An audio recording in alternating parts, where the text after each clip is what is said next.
Hello everyone, welcome to let's improve YouTube channel. আমাদের আজকের এই ভিডিওটি ওয়ান ডাইমেনশনাল মোশন বা একমাত্রিক গতির ফিফথ ভিডিও। আমাদের এই যে ভিডিও সেখানে আমরা ত্বরণ বা অ্যাক্সিলারেশন সম্পর্কে শিখব।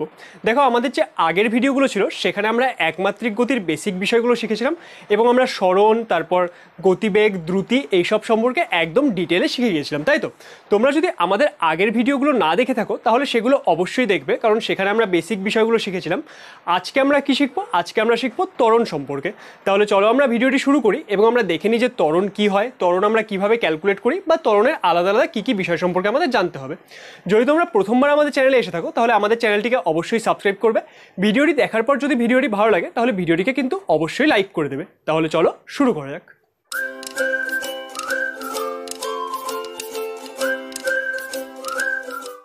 তাহলে আজকে আমরা কি শিখবো? আজকে আমরা শিখবো হলো ত্বরণ সম্পর্কে, তাই তো? ত্বরণ, বা এটাকে আমরা কি বলি? এটাকে আমরা বলি অ্যাক্সিলারেশন। এবার এই ত্বরণ বা অ্যাক্সিলারেশন বিষয়টি কি? দেখো, আমরা যখন বেগ সম্পর্কে পড়েছিলাম, বেগ কত রকমের ছিল? বেগ দু রকমের ছিল। একটা হলো সমবেগ, আরেকটা হলো অসমবেগ। এবার সমবেগ বিষয়টি কি?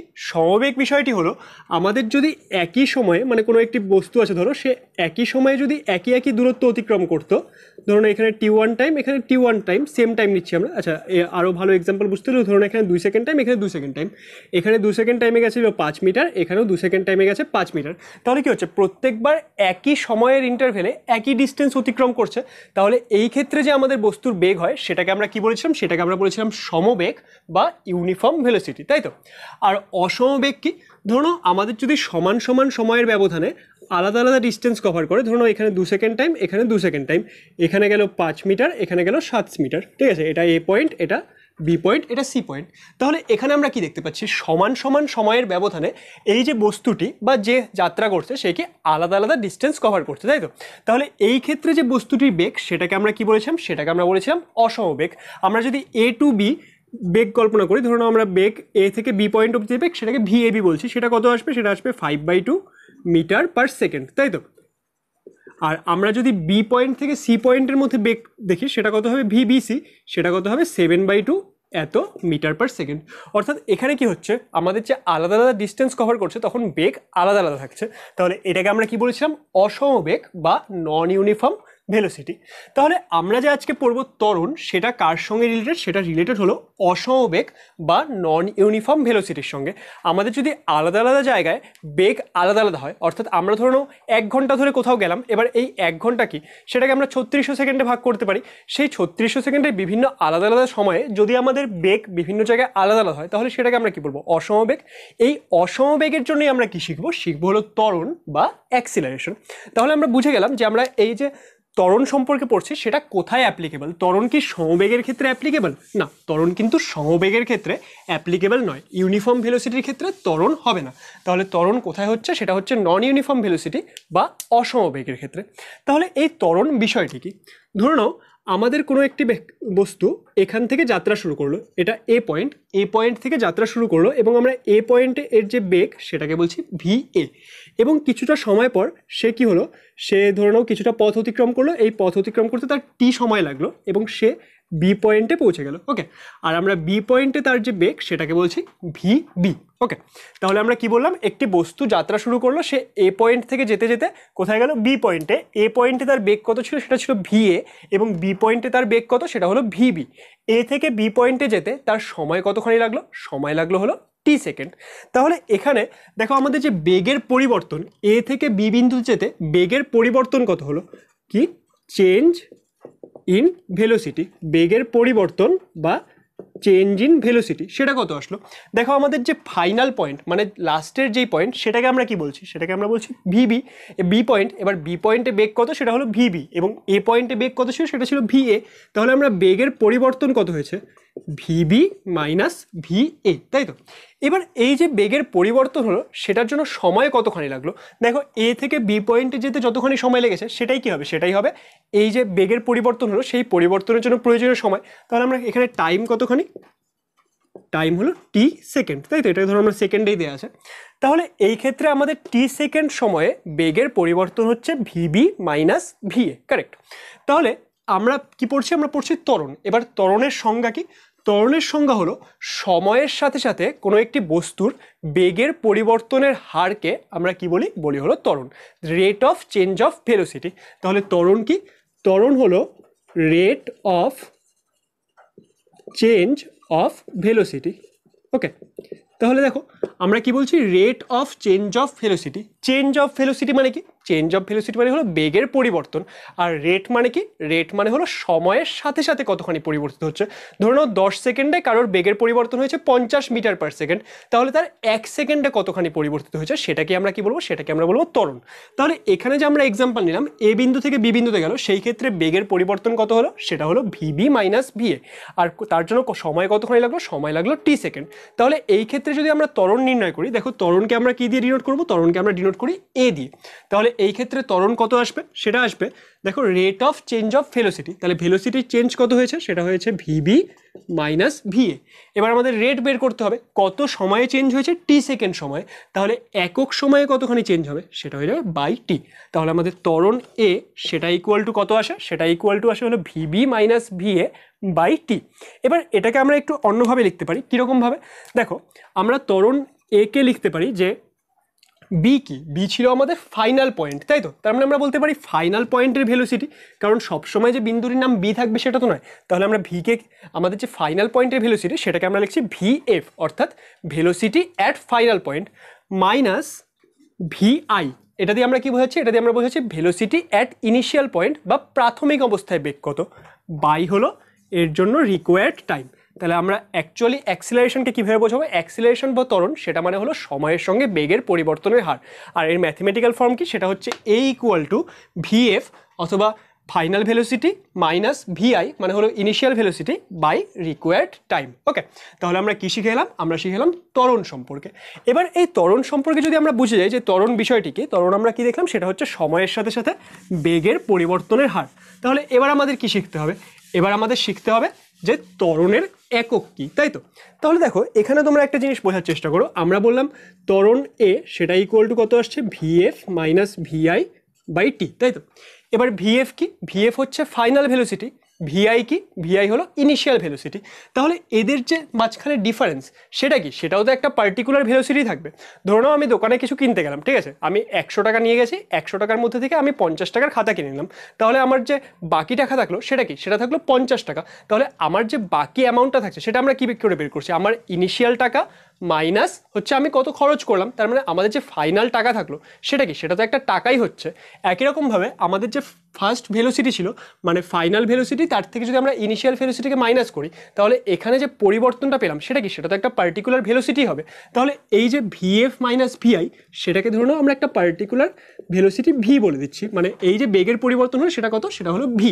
তাহলে এ ইকুয়াল টু কত লেখা যাবে, এ ইকুয়াল টু লেখা যাবে ভি বাই টি। তাহলে এটাকে কিন্তু আমরা এইভাবে এই ফর্মুলা হিসেবে ইউজ করতে পারি যে এ ইকুয়াল টু কত, এ ইকুয়াল টু হলো ভি বাই টি, অর্থাৎ যেখানে ভি কি, ভি হচ্ছে বেগের পরিবর্তন। ওকে, তাহলে এখান থেকে এবার আমরা কি করতে পারবো, এখান থেকে এবার আমরা ইউনিট অফ এ বের করতে পারবো। ওকে, ইউনিট অফ এ বা ত্বরণের ইউনিট। তাহলে এবার ত্বরণের ইউনিট কি আসবে, দেখো ত্বরণ ইকুয়াল টু হলো বেগ বাই সময়, তাই তো? তাহলে ত্বরণের যে একক হবে সেটা কি হবে, সেটা হবে বেগের একক বাই সময়ের একক। তাহলে আমরা ফার্স্টে ধরো লিখছি এসআই পদ্ধতিতে। তাহলে এসআই পদ্ধতিতে যদি আমরা ত্বরণের একক বের করতে চাই তাহলে সেটা ইকুয়াল টু কত আসবে, এসআই পদ্ধতিতে বেগের একক কত, এসআই পদ্ধতিতে বেগের একক হলো মিটার পার সেকেন্ড, তাই তো? আর সময়ের একক কত, সময়ের একক হলো সেকেন্ড। তাহলে এখান থেকে যে এই ত্বরণের একক সেটা কত চলে আসবে, সেটা চলে আসবে metre per second square. Okay, তাহলে এসআই পদ্ধতিতে ত্বরণের একক কি, এসআই পদ্ধতিতে ত্বরণের একক হলো মিটার পার সেকেন্ড স্কোয়ার। এবার আমাদের নেক্সট কি পদ্ধতিতে, নেক্সট হচ্ছে সিজিএস পদ্ধতি। তাহলে সিজিএস পদ্ধতিতে যদি আমরা ত্বরণের একক লিখতে চাই তাহলে সেটা কত আসবে, দেখো সিজিএস পদ্ধতিতে বেগের একক কি, সিজিএস পদ্ধতিতে বেগের একক হলো সেন্টিমিটার পার সেকেন্ড, তাই তো? আর সময়ের একক, সময়ের একক হলো সেকেন্ড। তাহলে এখান থেকে ত্বরণের একক কত আসবে, সেটা আসবে সেন্টিমিটার পার সেকেন্ড স্কোয়ার। তাহলে দেখো এখানে আমরা এই যে ত্বরণ পড়ছি, ত্বরণে কিন্তু প্রত্যেক পদে পদে আমাদের কি প্রয়োজন হচ্ছে, বেগ সম্পর্কে জানতে হচ্ছে, তাই তো? তাহলে বেগ সম্পর্কে জানা কিন্তু খুবই ইম্পর্টেন্ট। এবার যদি তোমরা আমাদের বেগের ভিডিওটি না দেখে থাকো, যেখানে আমরা স্পিড অ্যান্ড ভেলোসিটি সম্পর্কে পড়েছিলাম, সেটা আমি এখানে আই বাটনে এবং ভিডিওর ডেসক্রিপশনে লিঙ্ক দিয়ে দেবো, সেখান থেকে তোমরা সেই ভিডিওটি দেখে নিতে পারো। ওকে, তাহলে আমরা কি শিখে গেলাম, আমরা শিখে গেলাম ইউনিট অফ এ বা ত্বরণের একক সম্পর্কে। নেক্সট আমাদের কি জানতে হবে? নেক্সট আমাদের জানতে হবে এই ত্বরণের ডাইমেনশন বা মাত্রা কত, তাই তো? তাহলে এবার আমরা কি শিখবো? এবার আমরা শিখবো মাত্রা, মাত্রা বা ডাইমেনশন, তাই তো? তাহলে মাত্রা কি? যেখানে আমরা এই যে রাশিটি আছে সেটাকে আমরা দৈর্ঘ্য, ভর এবং সময়ের সাহায্যে রিপ্রেজেন্ট করার চেষ্টা করি। তাহলে মাত্রা কি করে বের করবো? দেখো আমি তোমাদের আগেই বলেছিলাম মাত্রা আমরা কি দিয়ে বোঝাই? কোনো কিছু যদি আমরা থার্ড ব্র্যাকেটের মধ্যে লিখি তাহলে কি বোঝাবে? সেটা তার ডাইমেনশন বা মাত্রা বোঝাবে। তাহলে এর মাত্রা সেটা ইকুয়াল টু কত হবে? এ ইকুয়াল টু কত হয়? V by T. তাহলে এটা ইকুয়াল টু আমরা কত লিখতে পারি? ভি এর মাত্রা বাই টি এর মাত্রা। এবার আমাদের যে বেগের মাত্রা, বেগের মাত্রা কত? বেগের মাত্রা আমরা জানি হলো এল টি টু দি পাওয়ার -1, তাই তো? আর সময়ের মাত্রা সেটা কত? সেটা হলো টি। তাহলে এখান থেকে আমাদের যে ত্বরণের মাত্রা সেটা আমরা কত পেয়ে যাচ্ছি? সেটা আমরা পেয়ে যাচ্ছি এল, এখানে আছে টি টু দি পাওয়ার -1, এই টি ওপরে গেলে কত হবে? আরেকটি -1 চলে আসবে, তার মানে টি টু দি পাওয়ার -2। ওকে, তাহলে আমাদের ত্বরণের মাত্রা কত? ত্বরণের মাত্রা হলো এল টি টু দি পাওয়ার -2। তাহলে এখানে আমরা কি শিখে গেলাম? এখানে আমরা ত্বরণ সম্পর্কে দেখলাম, ফার্দার আমরা ত্বরণের একক এবং ত্বরণের মাত্রা শিখে গেলাম। এবার আমরা কি করব? এবার আমরা আসছি হলো সমত্বরণ এবং অসমত্বরণে।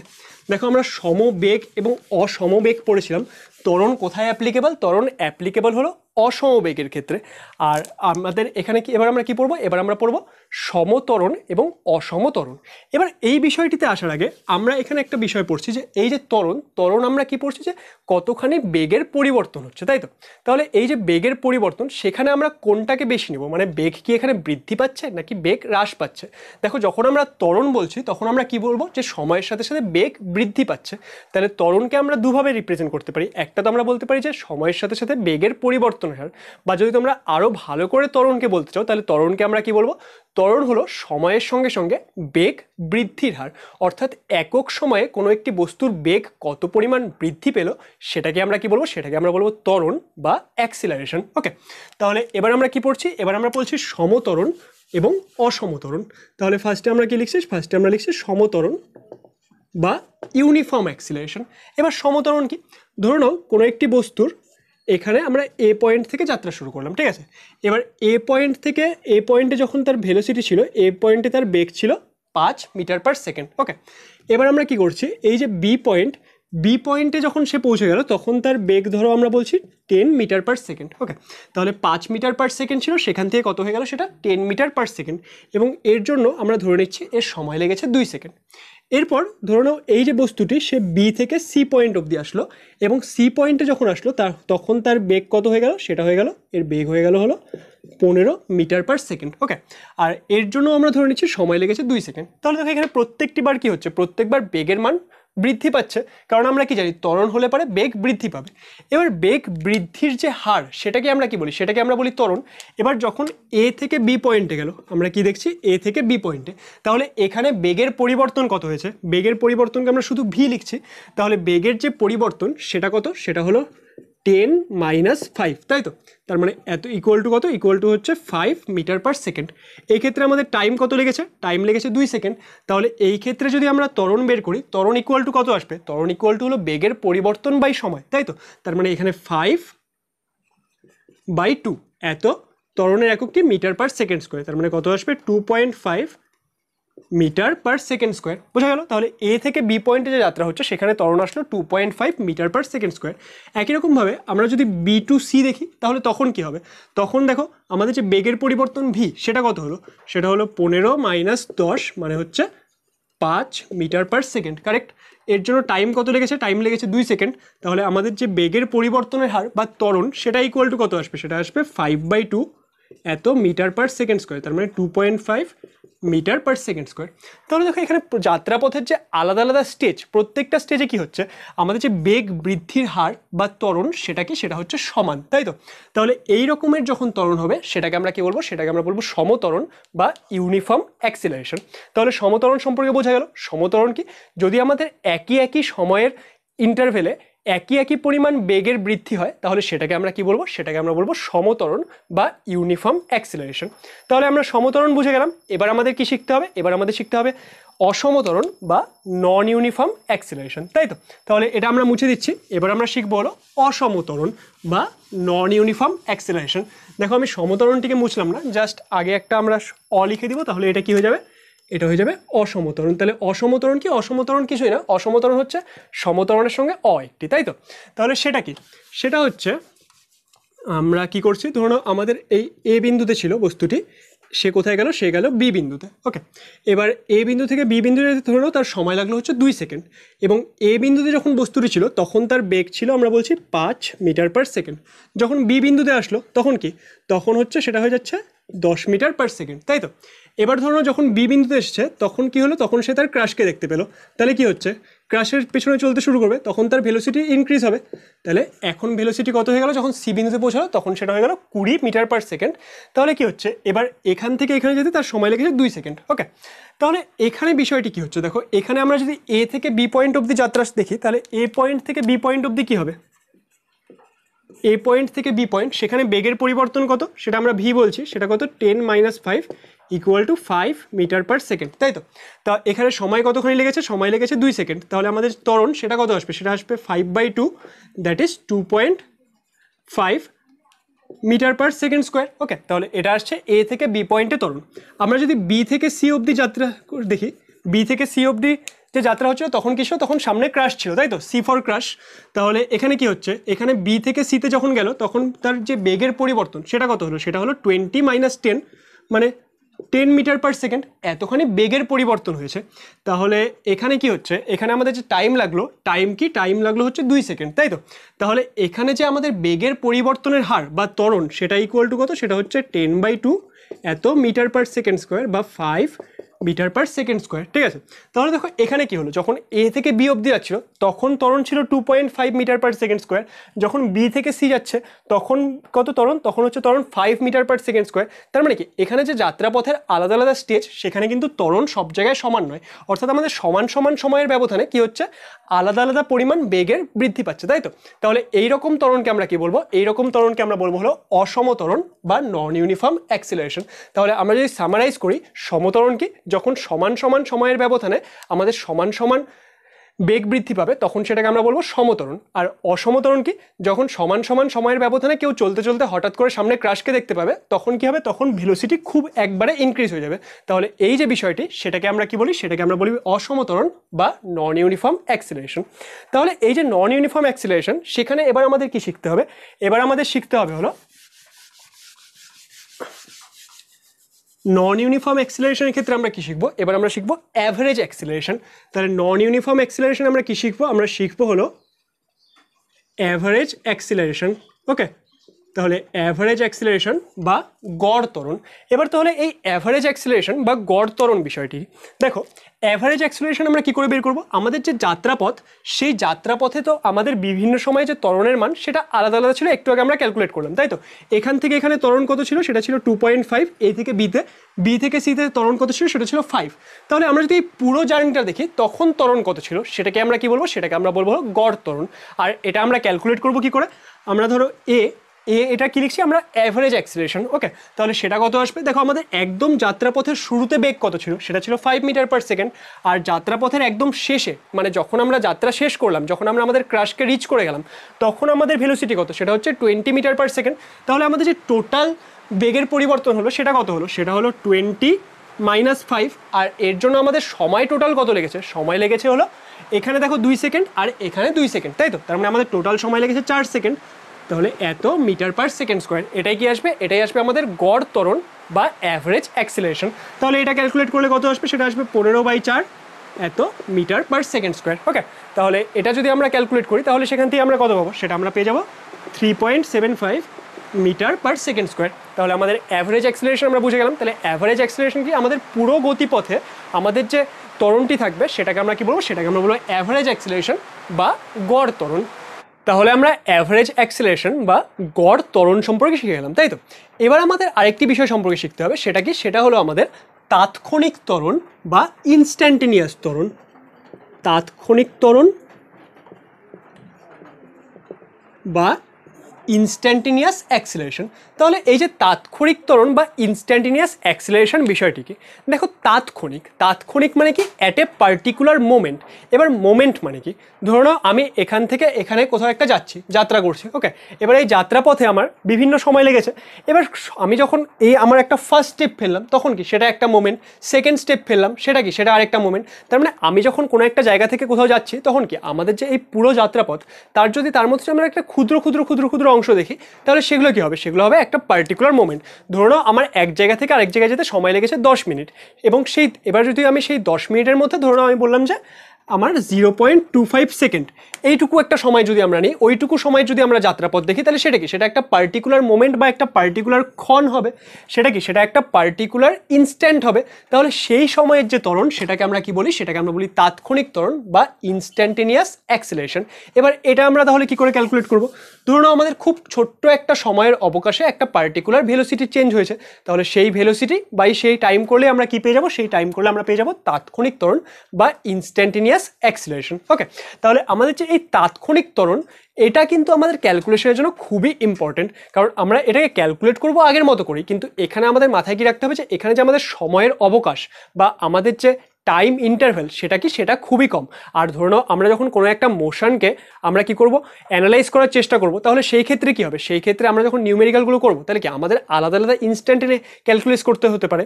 তাহলে আমরা যখন আলাদা আলাদা সময়ে বা আলাদা আলাদা ক্ষণে এগুলোকে ক্যালকুলেট করব তখন কি আমাদের একটা মোমেন্টে দেখতে হবে। তাহলে সেই মোমেন্টে আমরা যে বেগ বা ত্বরণ নিয়ে কথা বলবো সেই ত্বরণটি কি হবে? সেই ত্বরণটি হবে হলো তাৎক্ষণিক ত্বরণ, অর্থাৎ অ্যাট এ মোমেন্ট আমাদের কতখানি বেগের পরিবর্তন হচ্ছে।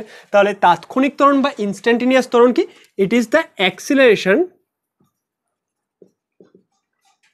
At a moment, okay. তাহলে আমাদের একটা পার্টিকুলার মোমেন্টে কতখানি অ্যাক্সিলারেশন হচ্ছে সেটাকে আমরা বলবো তাৎক্ষণিক অ্যাক্সিলারেশন বা ইনস্ট্যান্টেনিয়াস অ্যাক্সিলারেশন। তাহলে এই হলো আমাদের অ্যাক্সিলারেশন। তাহলে আমরা কি বুঝে গেলাম? আমরা বুঝে গেলাম অ্যাক্সিলারেশন সম্পর্কে। অ্যাক্সিলারেশন কি? সময়ের সাপেক্ষে বেগ বৃদ্ধির হারকে আমরা কি বলি? অ্যাক্সিলারেশন। আমাদের অ্যাক্সিলারেশন কত রকমের? সেটা হলো দু রকমের, একটা হচ্ছে সমত্বরণ আর একটা হচ্ছে অসমত্বরণ। সমত্বরণ কি, অসমত্বরণ সেগুলো আমরা বুঝে গেলাম। অসমত্বরণের ক্ষেত্রে আমরা দুটো কনসেপ্ট শিখলাম, সেটা কি? সেটা হচ্ছে আমাদের কি কি?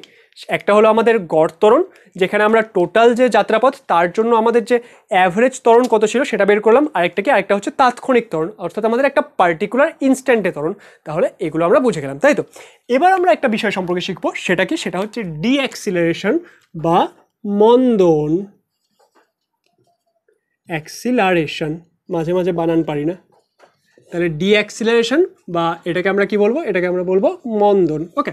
তাহলে এই ডিঅ্যাক্সিলারেশন বা মন্দন বিষয়টি কি? দেখো আমরা অ্যাক্সিলারেশনে কি বললাম? যে আমাদের সময়ের সাথে সাথে কতখানি বেগ বৃদ্ধি পাচ্ছে।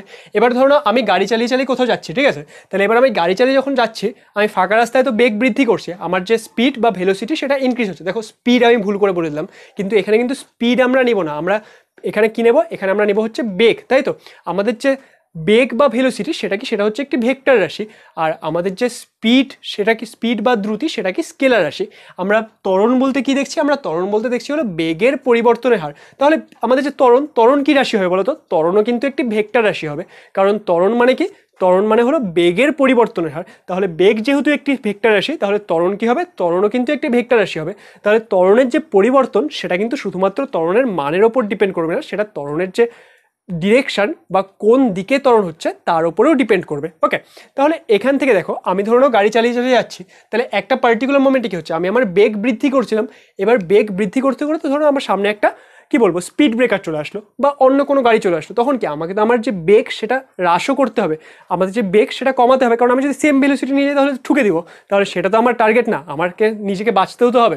তাহলে সেই ক্ষেত্রে কি? সেই ক্ষেত্রে আমাদের যে বেগের মান সেটা আমাকে হ্রাস করতে হবে। তার মানে এবার বেগের যে হ্রাস করছি তার মানে সেখানে কি? সেখানেও একটা বেগের পরিবর্তন হচ্ছে। তাহলে এই যে বেগের পরিবর্তন সেটাকে তো আমরা ত্বরণ বলেছিলাম, কিন্তু ত্বরণের সময় সেটাকে আমরা নির্দিষ্ট করে দিয়েছিলাম যে আমাদের সেখানে কি হবে? বেগ শুধুমাত্র বৃদ্ধি পাবে। তাহলে এখানে যে বেগ হ্রাস পেল সেটাকে আমরা কি বলবো? সেটাকে আমরা বলবো ডি অ্যাক্সিলারেশন। অ্যাক্সিলারেশন তার সঙ্গে ডি অ্যাক্সিলারেশন বা মন্দন, ওকে। তাহলে ডি অ্যাক্সিলারেশন বা মন্দন বিষয়টি কি? সেটা হলো সময়ের সাথে সাথে আমাদের বেগ কত পরিমাণ হ্রাস পেল সেটাকে আমরা কি বলবো? সেটাকে আমরা বলবো ডি অ্যাক্সিলারেশন বা মন্দন। এটাকে তোমরা আরেকভাবে ভাবতে পারো, দেখো অ্যাক্সিলারেশন কি? অ্যাক্সিলারেশন কোনো একটা পার্টিকুলার দিকে আমাদের বেগ বৃদ্ধির হার, তাই তো? তাহলে আমরা কি বলছি, ধরো আমি তোমাদের একটা এক্সাম্পল বলছি, ওকে? তাহলে ধরে নাও কোনো একটা বস্তু এই এ বিন্দু থেকে যাত্রা শুরু করলো, ওকে? এবার এ বিন্দু থেকে যাত্রা শুরু করে সে আসলো হচ্ছে বি বিন্দুতে। এবার এ বিন্দুতে ধরে নাও তার বেগ ছিল 50 মিটার পার সেকেন্ড, আর তার বি বিন্দুতে বেগ কত ছিল? বি বিন্দুতে আমাদের বেগ ধরে নাও এর বেগ হয়ে গেছে 30 মিটার পার সেকেন্ড, এবং এর জন্য এর সময় লেগেছে, এ থেকে বি বিন্দুতে আসতে সময় লেগেছে হলো 5 সেকেন্ড। তাহলে এখানে আমাদের যে ইনিশিয়াল বেগ কত? ভি ইনিশিয়াল সেটা হলো 50 metre per second. V final কত? আমাদের ফাইনাল বেগ হলো 30 মিটার পার সেকেন্ড। তার মানে এখানে যে বেগের পরিবর্তন হলো সেটা কি হলো? দেখো, সেটা হলো আমাদের বেগ হ্রাস পেল। তাহলে বেগ যদি হ্রাস পায় তাহলে সেই ক্ষেত্রে আমাদের কি হবে? সেই ক্ষেত্রে আমাদের ডিঅ্যাক্সিলারেশন হবে, তাই তো? কিন্তু ধরুন আমরা যদি এই কেসটির জন্য অ্যাক্সিলারেশন ক্যালকুলেট করতে চাই তাহলে সেটা কত হবে? অ্যাক্সিলারেশন কত আসে? সেটা আসে v f minus v i by হচ্ছে time, final velocity minus initial velocity by time. তাহলে এখানে ফাইনাল ভেলোসিটি কত? সেটা হচ্ছে 30 মাইনাস ইনিশিয়াল ভেলোসিটি কত? সেটা হচ্ছে 50, আর টাইম কতক্ষণ টাইম লেগেছে? 5 সেকেন্ড। তাহলে 5 এত মিটার পার সেকেন্ড স্কোয়ার। তাহলে এটা কত আসবে? এটা আসবে 30 মাইনাস 50 মানে -20/5 এত metre per second square, that is -4 metre per second square. এটা কি আসবে? এটা আসবে হলো আমাদের ত্বরণের মান, তাই তো? এখানে আমরা কি ক্যালকুলেট করেছি? এখানে আমরা ক্যালকুলেট করেছি ত্বরণ। তাহলে দেখো এই দিকে যখন যাচ্ছে এ থেকে বিতে, ত্বরণ আমরা কি জানি? একটা ভেক্টর রাশি। তাহলে এ থেকে বিতে যখন যাচ্ছে তখন ত্বরণ কত? সেটা হচ্ছে নেগেটিভ। এবার ত্বরণ নেগেটিভ তার মানে কি? এটা একটি ভেক্টর রাশি, তার মানে আমরা কি বলতে পারি? এর উল্টো দিকে, মানে আমরা যদি ত্বরণকে এদিকে নিতাম তাহলে সেটা কি হতো? সেটা আমাদের পজিটিভ হতো। এ থেকে বিতে যখন ত্বরণ হচ্ছে সেটা কি হচ্ছে? সেটা হচ্ছে নেগেটিভ। তার মানে কি? বি থেকে এতে যদি ত্বরণ হতো সেটা হতো পজিটিভ, কারণ ভেক্টরে যদি আমরা ডিরেকশন একদম উল্টো করে দিই তাহলে কি আসে? মাইনাস আসে। তাহলে এটা অলরেডি মাইনাস, এটাকে যদি আমরা ডিরেকশন চেঞ্জ করে দিই সেটা কি হয়ে যাবে? প্লাস হয়ে যাবে। তাহলে আমাদের ত্বরণ কোথা থেকে কোথায় পজিটিভ? বি থেকে এতে পজিটিভ। তার মানে এ থেকে বিতে কি? ত্বরণ নেগেটিভ। আর এখানে দেখো, এখানে কি হয়েছে? আমাদের যে বেগ সেটা হ্রাস পেয়েছে। এবার বেগ হ্রাস পাচ্ছে, তাহলে সেই ক্ষেত্রে দেখো বেগ হ্রাস কতখানি পেলো? সেটা আমরা বলতে পারি 50 মাইনাস 30, কারণ আমাদের শুরুতে যা বেগ ছিল তার থেকে আমরা ফাইনাল বেগকে মাইনাস করে দিব। তাহলে আমরা কি পেয়ে যাব? বেগ কতখানি হ্রাস পেয়েছে। আর তাহলে বেগ কতখানি হ্রাস পেয়েছে? সেটা হচ্ছে 20। কত সময় হ্রাস পেলো? 5। তাহলে এটা কি আসবে? এটা আসবে 4 এত মিটার পার সেকেন্ড স্কোয়ার। এটাকে আমরা কি বলবো? এটাকে আমরা বলবো ডিঅ্যাক্সিলারেশন। তার মানে ডিঅ্যাক্সিলারেশন কত আসছে? সেটা আসছে 4 মিটার পার সেকেন্ড স্কোয়ার, কারণ আমরা ডিঅ্যাক্সিলারেশন বা মন্দন সেটা কি বললাম? সেটা বললাম হচ্ছে বেগ হ্রাসের হার। তাহলে বেগ হ্রাস তো পেয়েছে +20। দেখো কনসেপ্টটি ভালো করে বোঝো কিন্তু, ঠিক আছে? আমরা কি বলছি? বেগ হ্রাস কত পেলো? 50 ছিল, হয়ে গেল 30। তার মানে কমলো কতখানি? কমলো হচ্ছে 20। আর কত সময়ে কমলো? 5 সেকেন্ডে। তাহলে বেগ হ্রাসের হার কত? সেটা হচ্ছে 4 মিটার পার সেকেন্ড স্কোয়ার। তাহলে এটাকে আমরা কি বলছি? ডিঅ্যাক্সিলারেশন। কিন্তু এই সেম ঘটনায় যদি আমরা অ্যাক্সিলারেশন ক্যালকুলেট করতাম সেটা কত আসতো? সেটা আসতো -4 মিটার পার সেকেন্ড স্কোয়ার। তাহলে দুটার কিন্তু আমাদের যে ভ্যালু সেটা কিন্তু সেম, খালি কি আমাদের যে ডিরেকশন, আমরা ডিরেকশন কেন বলছি? কারণ এটা তো ভেক্টর, ভেক্টরের ডিরেকশন চেঞ্জ করা মানে প্লাস মাইনাসে চেঞ্জ হওয়া। তাহলে এদের শুধু ডিরেকশনগুলো আলাদা। তার মানে আমরা এই যে ডিঅ্যাক্সিলারেশন বা মন্দন সেটাকে আমরা কি বলতে পারি? সেটাকে আমরা বলতে পারি নেগেটিভ অ্যাক্সিলারেশন বা ঋণাত্মক ত্বরণ। ওকে, তাহলে ডিঅ্যাক্সিলারেশন কি? ডিঅ্যাক্সিলারেশন হলো বেগ হ্রাসের হার। আর এটাকে আমরা আরেকভাবে বলতে পারি, এটা কি? এটা হলো আমাদের নেগেটিভ অ্যাক্সিলারেশন বা ঋণাত্মক ত্বরণ। তাহলে এটা কি হবে? এটাও একটি ভেক্টর রাশি হবে। আর এর যে আমাদের মাত্রা, তারপর এর যে একক, এগুলো কি হবে? এগুলো সব ত্বরণের সাথে সমান আসবে। আর আমরা এখানে ত্বরণের সময় যেরকম সমত্বরণ, অসমত্বরণ, অ্যাভারেজ ত্বরণ এগুলো ক্যালকুলেট করলাম, আমরা ডিঅ্যাক্সিলারেশন বা মন্দনের ক্ষেত্রেও সেগুলো ক্যালকুলেট করতে পারবো। ওকে, তাহলে আমরা আমাদের আজকের এই ভিডিওতে কি শিখলাম? আমরা আমাদের আজকের এই ভিডিওতে অ্যাক্সিলারেশন সম্পর্কে যে বিভিন্ন বিষয় সেগুলো একদম ডিটেলে এবং একদম ইজি ভাষায় বোঝার চেষ্টা করলাম। আই হোপ যে তোমরা এই বিষয়গুলো বুঝেছো। যদি এখানে তোমাদের কোনো রকম ডাউট থাকে তাহলে সেটা ভিডিওর কমেন্ট সেকশনে আমাকে জানাবে, আমি সেগুলো অবশ্যই ক্লিয়ার করে দেওয়ার চেষ্টা করব। যদি ভিডিওটি ভালো লাগে তাহলে ভিডিওটিকে কিন্তু অবশ্যই লাইক করবে এবং বন্ধুদের সঙ্গে যত পারবে শেয়ার করে দেবে, কারণ তোমরা যেরকম শিখছো তোমরা কি চাও তোমাদের বন্ধুরাও শিখুক, তাহলে ভিডিওটি কিন্তু অবশ্যই শেয়ার করবে। Thank you.